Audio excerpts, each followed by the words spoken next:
Jake and Sam at NPS. There's been a lot of discussion here internally at NPS around the Born to Run program. There's been a lot of advancements and changes that have happened over the last year or so of the program, so we want to take some time to kind of talk through our thoughts about the Born to Run program. Yeah, definitely. So the Born to Run program has been created for 1Ps specifically to help them launch new products on Amazon. This has been a big pain point for vendors in the past, and Amazon is making a concerted effort to try to help brands kind of get over that hump of launching that initial product. So looking at it kind of what it used to be versus what it is now is super important. So in the past, this program has probably been around for about 6 to 12 months. It's something that you had to get into via working directly with a retail contact, like a vendor manager at Amazon.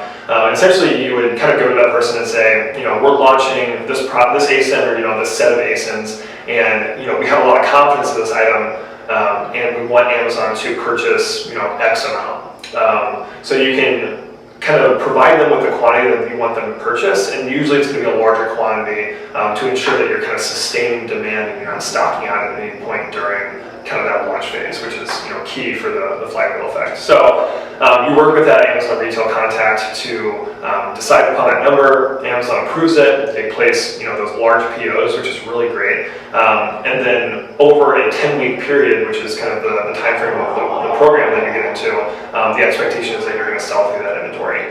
So during that time frame, Amazon has required you to spend 10% of your 10% of that purchase order on advertising, which is really great. I mean, it's something that vendors should be doing anyways. It's really key to ensure that you're advertising during the launch phase of a product to increase discoverability, because organically your product probably isn't going to show up a whole lot unless it's varied with other products and other strategies you can utilize.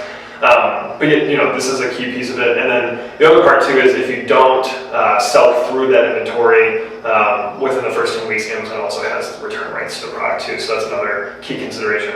So that's what it was, historically. Now, over the last, I think 30 days or so, Amazon has started to roll out this Born to Run program self-service within Vendor Central, which is a pretty amazing new feature that vendors have access to. We've been seeing it in most of our accounts. It seems like typical to other launches and betas on Vendor Central. It's some people are getting access, some people aren't. But really the key differences here are, one, there's a platform that you can look into. You can see which ASINs you've enrolled, and you can kind of see the health of that product over time, so you can see how much you've sold and how much time you have left in the program and things like that, which is really nice to have visibility.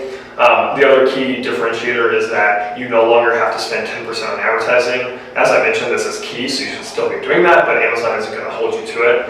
And then the last piece is that, again, if you don't sell through that inventory within the first 10 weeks, Amazon has return rights, or they'll take, I think, a 25% fee based on the purchase order amount. So you kind of want to make sure that whatever you project is a reasonable amount within that first 10-week program.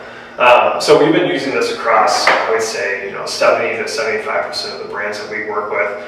It's been super successful, and yeah, it's a great program overall. Yeah, I think traditionally one of the hardest things to do for a brand on Amazon, even a really well-established brand that does really well, is launching new products, because you have products that are brand new, they probably have no reviews. Maybe you have a variation strategy where you can try and leverage some reviews from existing products, but in general, that those products, they're not going to have the same conversion rates as some of your more legacy products.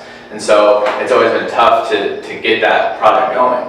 But if you're able to really take out that whole inventory issue and confirm that no matter what, or basically no matter what, Amazon's going to have inventory for at least hopefully a 10-week period. You can get rid of the inventory issue. You can make sure you're going to have the buy box during that whole time. That really helps just eliminate one of the concerns in launching a new product. So I think this is huge. I think for us, what we've seen for all of our clients that have enrolled in this program over the last year or so, it's been effective. To your point, spending 10% of that purchase order is a no-brainer. Even if Amazon wasn't telling you to do it, I would recommend doing that for sure, at least investing that 10%. And so it's really always been a no-brainer. It's really been helpful and key for some of our brands that we work with to launch new products through this Born to Run program. And so we're super excited to see it actually really scaling out and now being self-service. One other interesting thing we've heard is that Amazon isn't going to only let you use this for brand new product launches. They're actually looking into letting brands utilize a similar program. They're just just kind of calling this overall area vendor-initiated POs. They're going to let brands basically tell Amazon, hey, we're planning on moving through a lot of items in the next month or two. Maybe it's just because of seasonality, or maybe they're going to have some off Amazon promotions they're going to run, whatever it is. We're planning on moving through a lot of units, so we'd love to have you place a bigger PO. And so, not only is this going to help brands sell brand new products that are launching on Amazon, it should also really help them make sure they have inventory and keep the buy box during really important times for their brand. Right. Which I think is huge. Yeah, I mean, this is something that, over the past couple of years when we've been talking to different brands about potentially leveraging the hybrid model and having, having a vendor first strategy, but then leveraging Seller Central or, vice versa.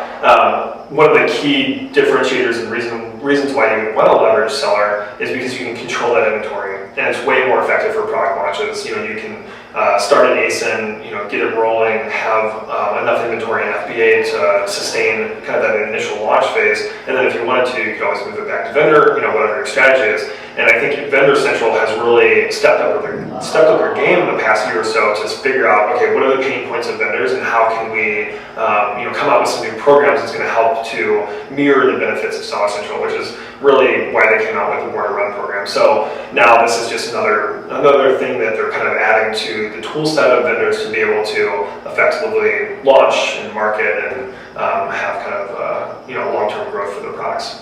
So overall, I would say it's super exciting to see Amazon investing in this area of the business, continue to give vendors new ways to support them and help them launch new products. I'm super excited to see where it goes.